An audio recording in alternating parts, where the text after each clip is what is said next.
OTK Paladin, and that picture of JustSaiyan is something. Yeah. Mm-hmm. Nalguidan looks like a handsome young scholar.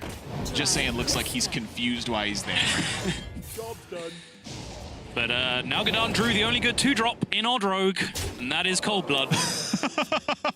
Alongside the Crystallizer, JustSaiyan just throwing out what he can to contest. But this is one of my big question marks, and something that I know Raven has been talking about quite a lot over the last week or so, as we've all been trying to get to grips with this dual OTK Paladin, is like just exactly how good is it against aggro? Because you have a lot of game. There's a core set of cards in there that can really mess aggro up if you get them, but how often do you get them? You cycle very, very quickly through your deck, so maybe the answer is quite often, but Odd Rogue, I feel like, is definitely one of the biggest tests for this deck. Well, I'm kind of looking at the key cards and seeing, like, the big Feast or Famine idea that's going to be behind that. You know, I'm looking at Wild Pyromancer, I'm looking at Consecration, and without those two cards, it feels like it's a much more difficult game than it normally would be. Yep. Yeah, you're basically going to need like one big board sweep, maybe two, and the Shivala. That's your goal, I think, when you're playing defensive with this deck, because just the act of casting the couple of board clears that you have is going to discount Shivala a little bit, and all you're going to need to do is like maybe cast a couple of card draw spells in there as well, and you can have a nice cheap Shivala, and if you can get that Shivala Zola train running, then that can be game over very quickly, because I think aggro can have a chance, a slim chance, to beat Shivala plus Panda Bouncer. They are not beating Shivala plus Zola. If there are multiple Shivalas coming down, then they are just in a huge mess. And it feels like this timing here for Saiyan, you know, drawing the Consecration and coining into the Hammer of Wrath, it's all right for him, but I'm looking at Nalguidan having a Hench Clan Thug, a Fungalmancer, and a Leroy now to back this up. Yep. And I'm feeling like JustSaiyan is in a heap of trouble here. He sure is. He's going to take 8 more this turn, go down to 16. There's already going to be a Hench Clan Thug on the board as 4, so puts him down to 12. Then with Leroy and Deck hand in hand, plus a couple of dagger swings, JustSaiyan needs to make something happen sooner rather than later, because those numbers add up to something very miserable if you're a JustSaiyan fan. Damage plus damage plus damage plus damage plus damage. Oh, that typically equals lethal. It is the best combo possible with Hearthstone.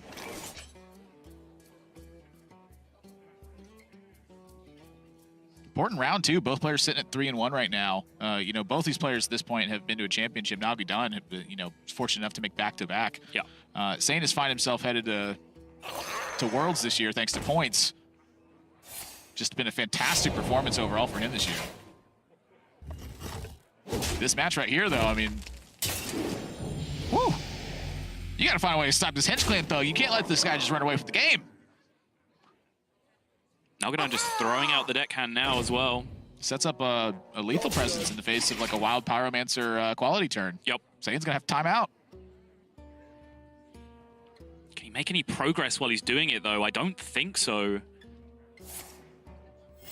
Just missing a lot of stuff to be able to handle this. You know, Crystology finds him a Righteous Protector. Yes, it does, but I mean, is that really good enough in this position? No. I guess. This is a scary turn for Nalguidan, though. It's right here you're going, oh, no, not like this. Right. Because now, like, really weird combination, like Pyro, a quality Righteous Protector would, like, find a window for your opponent if that's a 3-card combination they have available, but... You know, like another timeout into something, into like a Shivala turn. Right. You know, we're looking at the hand. Nalguidan doesn't need to be worried here, but I'm telling you, when you're sitting in that chair and you see this happen, you're like, no, I'm so close. That's one of the scary things about these control decks is that even when I say control deck, it plays the control role in this matchup. Yes. When they get in these situations, they pretty much always have a way to get out of the circumstance. Right. That's not going to do it. He is dead. Searching for the other timeout. D-E-T, dead. Yes, that's exactly how you spell it, D-E-T. And one more time with the dual OTK Paladin. Taking on the Hybrid Hunter.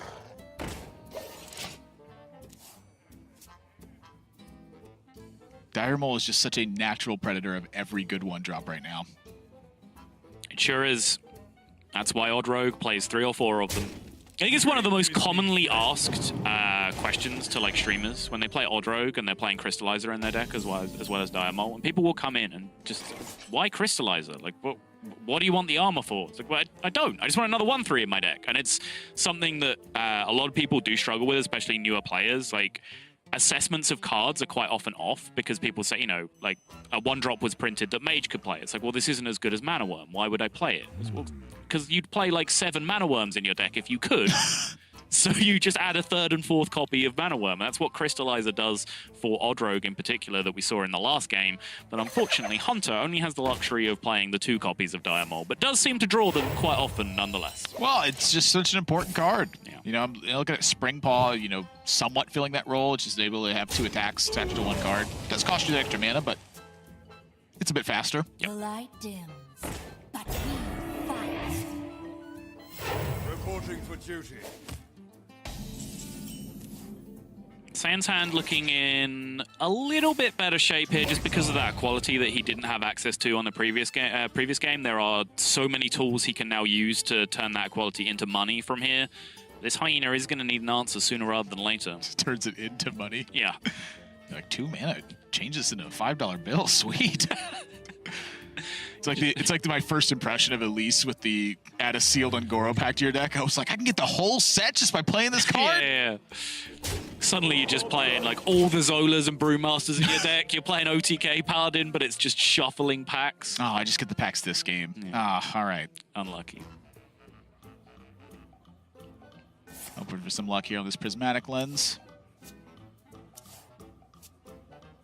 Ooh, not good. 5 mana Zola, definitely not the business here. How about a 5/7 Leok? That is, in fact, the business. Especially with double Master's Call in hand, there could be 2 more 5/7 Leoks coming out very rapidly in quick succession now. Yep.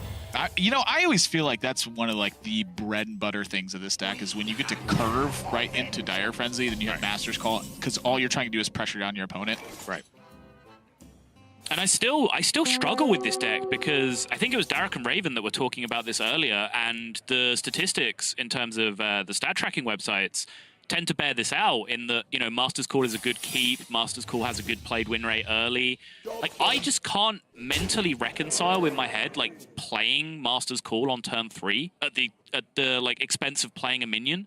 Like, when I'm playing any minion-based deck, my brain is hardwired to use all the stuff in my hand first, then use my card drawer afterwards. Whereas, that's typically what I do. Yeah, whereas in this deck, you do seem to find success by just throwing out Master's Call because, again, I think has been mentioned several times this weekend, the sum of the parts of each individual minion in your deck are just so much greater than just playing them out one by one, that being able to do combinations of beasts is so much more powerful. It's also just, you know, I really hate to mention this term, but like deck thinning is a real thing. Like pulling 3 minions out of your deck gets you closer to kill commands, and it gets you closer to like Rexar in certain situations. Spellstone.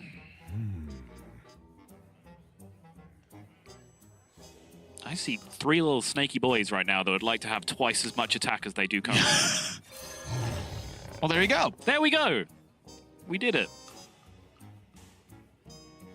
Let's tack on a Spring Paw. Throw in a steady shot. Got yourself a nice lunch. Baby, you got stew going. Just stir it up. Nalguidan stirring up some trouble here, just saying. This cannot be a comfortable spot to be in right now. Nope. Just getting the beat down. I think this is where perhaps this deck can suffer a little bit in comparison to like a pure Uther Death Knight deck, is that there's no like Spike Ridge Steed into Lanessa curve available, right? Yeah. Because healing is all well and good, but even then, if you really think about it, the healing is not like insane in this deck. It is if you draw Shivala, but Shivala is 1 card. This is also like a weird turn for Saiyan as well. You know, with 10 cards in hand, you're just going to have to throw something out. Throwing out a Righteous Protector while you're in timeout. Yeah, it just gives the board something to do that they didn't have otherwise. Yeah, which is kind of weird for me to say, honestly. Like, while you're in timeout, you're like, oh, I'm so safe. It's usually like the complete opposite. Like, when I was in timeout, when I was a kid, I was like, oh, I'm in trouble. This is not safe. Did you have a timeout step? A timeout step? Yeah. What do you mean? It's like you're made to go sit on like the bottom step of Oh. your staircase or something while you're in timeout. I just, well, I don't even like remember what happened when I got put in timeout when I was a kid. I was just so like, you know, bored and young, I guess. I'm like, man, this is boring. I can't do anything. I hope you like my invention. It's a weird juxtaposition. It's just a good thing in Paladin. Consecration draw timely. Talking about good things in Paladin. Woo!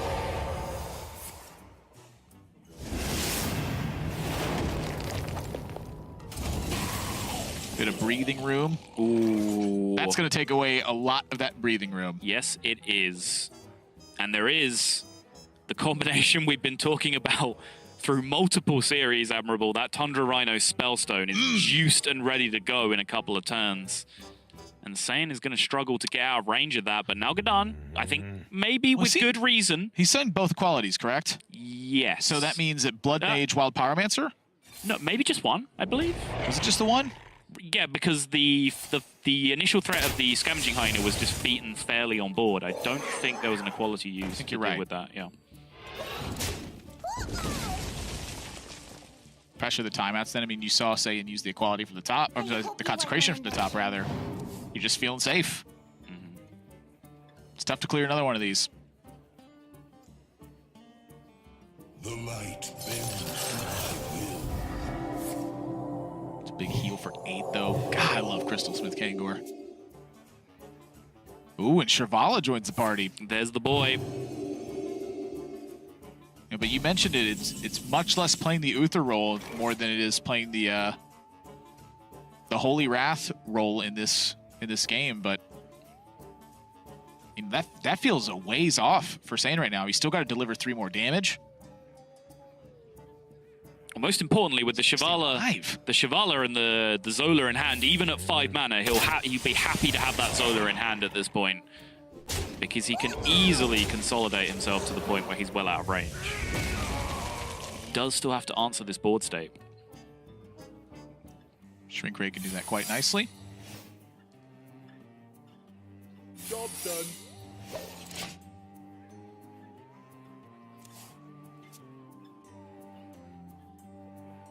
Oh, look at that. There's that 3 damage. There's that 3 damage you need, yeah. Deck size looking very, very small for Saiyan as well. You know, also, important to mention, it's pretty tough, I think, for Saiyan to actually get an attack off with Shivala in this instance, and actually just going to Holy Wrath it up. Yeah. So that means he is limiting himself to being able to sustain himself through pressure and use the OTK via Uther. That could end up being a very big talking point that we'll go back and look at because, again, deck size very, very small right now. I mean, you need time to get the Uther stuff going. You do. I wonder. It also means if you're going to commit to that line, then you don't really have bouncers to spare to use on your Shivala, which then limits your total healing output while the Hunter continues to pressure you. Master's Call number 2 going off here before the second Dire Frenzy. Does still have those buffed Leox in his deck. There is one coming out.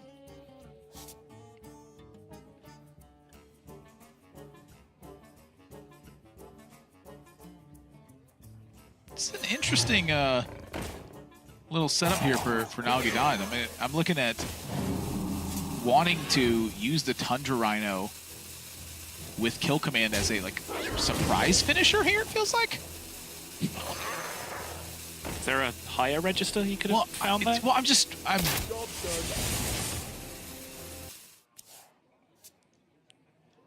I always have to look at deck lists when I'm doing this because I'm trying to figure out what the best setup here against this is. I mean, obviously Shirvala's going to come out. Like, he's just giving away the 5/7 Leok, I feel like, so often in this spot. Mm-hmm. Yeah, even with the Freezing Trap, I guess. Venom Strike. Yeah, because Shirvala says 27 mana for a brief moment, but then it goes right back to 0. Yeah. It'll give you false hopes for a second, but as long as you've discounted it to, quote, -2, it's still going to come back out as 0 afterwards. Down goes the Potion of Heroism. But is he just going to leave it there because he needs to commit to his Uther bounce as he is? Yeah, I mean, Uther's very deep into the deck, and that actually, presents a bit of a problem for Saiyan as well. And now he's racing the clock of fatigue. Yep. As well as, having to stave off the attack, plus get the right rolls on the Horseman at this point. Yeah, we did see the little bit of tech utilized in the previous series that can help play around that a little bit, which instead of just going straight off with your bouncers, like summon a Horseman, bounce it back to your hand, you summon a Horseman, shuffle it into your deck, bounce the Baleful Banker back to your hand. And then you do that repeatedly, so you have more time without taking fatigue damage, and eventually you're still going to draw all 4 of those horsemen and be able to play them out. You give combo players enough time, they'll figure out anything. They will. I just want to know who comes up with this. Like, is this like the deck naming committee where there's like secret meetings every week to come up with weird combos? Yeah, I'm not on that one, though. Oh, okay. Yeah. I want to know who, if you're watching the broadcast right now and you're part of that committee, please tweet at me so I can apply.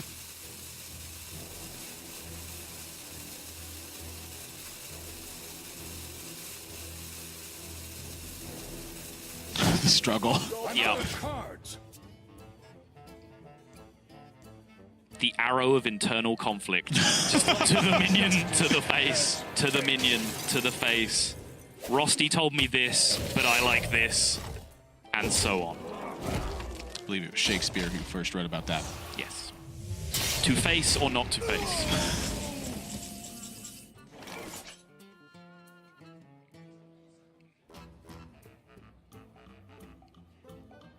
It's looking like it might be Thundra Rhino. He could just juice up the Spellstone again, though, and use that as additional burst damage on the follow-up. Yeah, I'm liking juice in the stone. Stick the Dire Frenzy down again this turn for more damage and more consistent draws, or he can try and hold out for that Tundra Rhino, but this is really a very important point, because Nalguidan here has to decide whether he wants huge Tundra Rhinos coming out of his deck for the next few turns, or whether he wants to save for that Tundra Rhino Spellstone combination. I want to see it. I haven't seen it happen yet. In this playoff, I feel like. Everyone's been using the Spellstone. Everyone's been tempoing the Tundra Rhinos. I don't mind tempoing it, as long as you're going to Dire Frenzy. I feel like you're going to want that Tundra Rhino at some point again. Yeah, this was the other decision, or the other route I mentioned. Best of 2 plans here. You can either have huge Rhinos in your deck, or you can have that big burst with the Spellstone coming up on the follow-up, and Nalguidan, after running the numbers, decides that he wants to be running that Tundra Rhino. He does lose his board here, but the 5 damage swing has to go into the 6 attack. It does go down to 5 after Leok dies. So he does net even off the lifesteal. That's not enough, though. But if it's a Rhino draw here off the top, he's getting there. I mean, this is like barely alive. 5 damage from Rhino. But now he didn't play the Spellstone, so that's only a 2 wolf, right? Yes, it is, but it's still good enough. That's enough, because it's the 5-attack Rhino. Yep. Look at that! Thanks, Rhino. Beating him up. Nalguidan takes it 3 games to 0.